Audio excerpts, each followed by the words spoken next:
शहादत से पहले खामेनेई कर गए थे अमेरिका का पूरा इंतजाम। खामेनेई ने आखिरी समय पर किया था 60 के दशक का जिक्र। ईरान के अंदर गृह युद्ध और विदेशी हमले पर खामेनेई ने कही थी बड़ी बात। अमेरिका के लिए ईरान जंग को जीतना हुआ मुश्किल। अमेरिका और ईरान के बीच चल रही जंग के पहले ही दिन ईरान के supreme leader Ayatollah Ali Khamenei की जान चली गई थी। 28 फरवरी को अमेरिका और इजराइल के हमले में खामेनेई के साथ कई वरिष्ठ सैन्य कमांडरों की जान भी चली गई थी।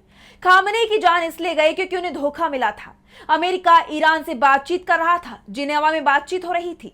ओमान जो इस बातचीत की मध्यस्थता कर रहा था, उसका कहना था कि ईरान ने जो प्रस्ताव अमेरिका को दिया है वो इतना बेहतर है कि ट्रंप उसे ठुकरा नहीं सकते। यानी ईरान संकट का हल निकलने वाला था। ईरान भी मान रहा था कि जंग की जरूरत नहीं पड़ेगी, लेकिन अमेरिका ने बातचीत की आड़ में ईरान से धोखा कर दिया और ईरान पर हमला कर दिया। वैसे खामेनेई को ये बात तो पता थी कि अमेरिका धोखा दे सकता है, लेकिन बातचीत की आड़ में ऐसा करेगा इसकी उम्मीद शायद नहीं थी। लेकिन वो अमेरिका से जंग की तैयारी पहले ही कर चुके थे। और आज हम खामेनेई की इसी रणनीति पर अपनी स्पेशल रिपोर्ट में करेंगे बात। नमस्कार, मैं हूं आंचल।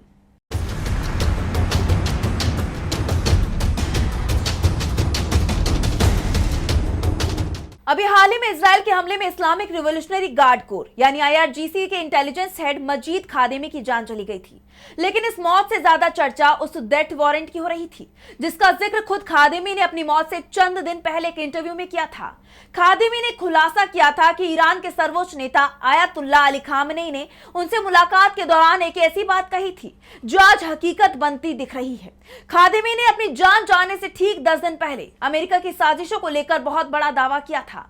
उन्होंने बताया था कि खामेनेई को सत्ता से हटाने के लिए अमेरिका और इजराइल ने बहुत बड़ी साजिश की थी। वैसे खादेमी ने जो कुछ कहा उस पर 2 दिन पहले ही डोनाल्ड ट्रंप ने खुद ही मोहर लगा दी। ट्रंप ने कहा है कि उन्होंने खामेनेई शासन को हटाने के लिए बड़ी मात्रा में हथियार भेजे थे। ये हथियार कुर्द विद्रोहियों के जरिए प्रदर्शनकारियों तक पहुंचाए जाने थे, लेकिन कुर्दों ने शायद इसमें से ज्यादातर हथियार अपने पास रख लिए। यानी जो बात खादेमी ने पहले ही बता दी थी, उस पर बाद में ट्रंप ने भी अपनी मोहर लगा दी। खादेमी ने बताया था कि उन्होंने अयातुल्लाह अली खामेनेई से मुलाकात की थी और उन्हें 12 दिनों की जंग जो पिछले साल हुई थी उसकी विस्तृत रिपोर्ट सौंपी थी। उस वक्त खामेनेई ने खादेमी को खौफनाक चेतावनी देते हुए कहा था, खादेमी तुम खुफिया काम पर बहुत बारीकी से ध्यान दो। याद रखो ये दौर बिल्कुल 60वें दशक जैसा है। यहाँ से जान लेना भी बेहद जरूरी है कि खामेनेई ने जो 60वें दशक का जिक्र किया था वो 1960 का दशक नहीं था, बल्कि खामेनेई 1981 की बात कर रहे थे। दरअसल ईरानी कैलेंडर में जो साल 1360 है उसे अंग्रेजी कैलेंडर में 1981 माना जाता है। और अगर खामेनेई ने कहा कि यह दौर 60वें दशक जैसा है, इसका मतलब वो 1981 की बात कर रहे थे। अयातुल्लाह अली खामेनेई का खादेमी को यह कहना कि दौर 60वें दशक जैसा है कोई मामूली टिप्पणी नहीं थी। ईरान के इतिहास में साल 1360 यानी 1981 को सबसे खतरनाक दौर माना जाता है। उस दौर में ईरान एक तरफ इराक के साथ युद्ध लड़ रहा था, तो दूसरी तरफ देश के अंदर मुजाहिदीन खल्क यानी MEK जैसे समूहों ने सत्ता के खिलाफ हथियार उठा लिए थे। ईरान की क्रांति को 2 साल भी पूरे नहीं हुए थे और ईरान चौतरफा संकट से घिरा हुआ था। 60वें दशक का मतलब था या तो शासन बचेगा या विरोधी। इस दौरान शासन विरोधी कई सियासी नेताओं को सूली पर चढ़ा दिया गया था और खामेनेई ने खादेमी से कहा था कि ईरान एक बार फिर उसी हालात में है जहां उसे अपने अस्तित्व को बचाने के लिए किसी भी हद तक जाना होगा।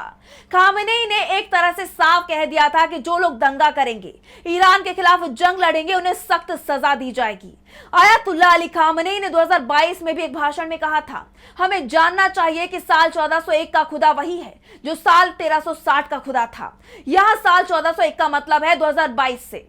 और खामेनेई का इशारा था कि वो विरोधियों को कुचलने के लिए उसी क्रूरता का इस्तेमाल करेंगे जो 1980 के दशक में की गई थी। लेकिन सवाल यह है कि क्या साल 1981 की तरह ईरान इस बार भी बच पाएगा? मजीद खादेमी की मौत ने ईरान के सामने करो या मरो की स्थिति पैदा कर दी है। खादेमी ने अपने आखिरी इंटरव्यू में दावा किया था कि CIA और मोसाद समेत कम से कम 10 विदेशी खुफिया एजेंसियां ईरान के भीतर अस्थिरता फैलाने और आक्रमण की फिराक में हैं। खादेमी जंग की शुरुआत से ही इजराइल और अमेरिका के निशाने पर थे। वो लगातार इन्हें धोखा दे रहे थे, लेकिन इजराइल के एक हमले में उनकी जान चली गई।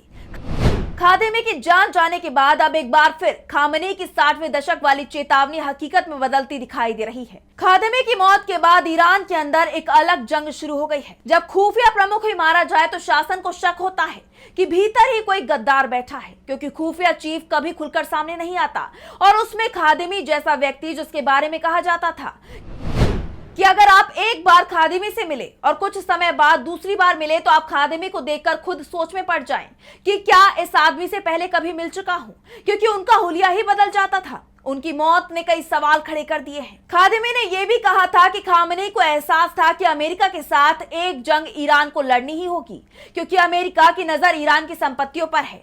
अमेरिका ईरान को मजबूत देश के रूप में नहीं देखना चाहता, इसलिए खामेनेई ने ईरान को जंग के लिए तैयार कर लिया था। और यही कारण है कि जंग के पहले दिन भले ही खामेनेई की जान चली गई, लेकिन ईरान पूरी ताकत से जंग में डटा हुआ है, अमेरिका को जबरदस्त जवाब दे रहा है। अब यहां तक दावे किए जा रहे हैं कि अमेरिका इस जंग से खुद ही परेशान हो चुका है। डोनाल्ड ट्रंप अब जंग से बाहर निकलने की कोशिश कर रही हैं, लेकिन ईरान दबाव में कोई समझौता करने को तैयार नहीं है। खामेनेई पहले ही ईरान को इसके लिए तैयार कर गए थे। उन्होंने सेना का एक ऐसा ढांचा तैयार कर दिया था जिसमें अगर किसी कमांडर की जान चली जाए तो उसकी जगह लेने के लिए तुरंत ही दूसरा कमांडर नियुक्त कर दिया जाए। और यही कारण है कि 28 अप्रैल को जब अमेरिका और इजराइल के हमले में खामेनेई और ईरान की सेना के 40 दूसरे वरिष्ठ कमांडरों की जान चली गई, जिसमें आर्मी चीफ भी शामिल थे, उसके बावजूद ईरान को इजराइल और पश्चिमी एशिया के देशों पर जहां अमेरिका के सैन्य बेस बने हुए हैं वहां हमला करने में कुछ ही घंटों का वक्त लगा था। यानी अगर टॉप लीडरशिप को खत्म कर दिया गया तब भी उसकी जगह तुरंत ही भर दी गई और ईरान ने पलटवार कर दिया। फिलहाल ना तो अब खामेनेई जिंदा है और ना ही खादेमी। दोनों की जान अमेरिका और इजराइल की बमबारी में चली गई। लेकिन जैसा कि खामेनेई ने कहा था कि ईरान के सामने अब करो या मरो की स्थिति बन चुकी है। या तो दुश्मन ईरान पर कब्जा करेगा या फिर ईरान को जीत मिलेगी। जंग का नतीजा ही ईरान का भविष्य तय करेगा कि ईरान की संपत्ति पर किसका अधिकार होगा। डोनाल्ड ट्रंप तो अब खुलकर बोल रहे हैं कि वो ईरान के तेल पर कब्जा करना चाहते हैं, लेकिन ये इतना आसान होने वाला नहीं है। खामेनेई ने जिस 60 के दशक की बात कही थी उसमें भी बाद में ईरान की सरकार ही जीत कर निकली थी और इस बार भी ईरान का पलड़ा भारी दिखाई दे रहा है। और यही कारण है कि अमेरिका और इजराइल बौखलाए हुए दिखाई दे रहे हैं, लेकिन उनकी ये बौखलाहट पूरे पश्चिम एशिया पर भारी पड़ती हुई दिखाई दे रही है। फिलहाल जंग तेज होती जा रही है, अमेरिका की इज्जत दांव पर है तो ईरान ने अपना सब कुछ ही दांव पर लगा दिया है। ईरान की जनता भी एकजुट दिखाई दे रही है।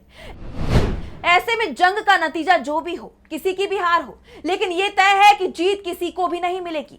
जो हारेगा उसकी तबाही तय है, लेकिन जिसे जीत मिलेगी वो भी तबाह हो जाएगा। इजराइल में तबाही दिखने भी लगी है, वहीं अमेरिका भी आर्थिक रूप से तबाह हो चुका है। और यही कारण है कि डोनाल्ड ट्रंप अब पश्चिम एशिया के देशों से कह रही हैं कि जंग में जो खर्चा हुआ है उसमें वो अमेरिका की मदद करे, यानी अमेरिका को जंग का हर्जाना दे।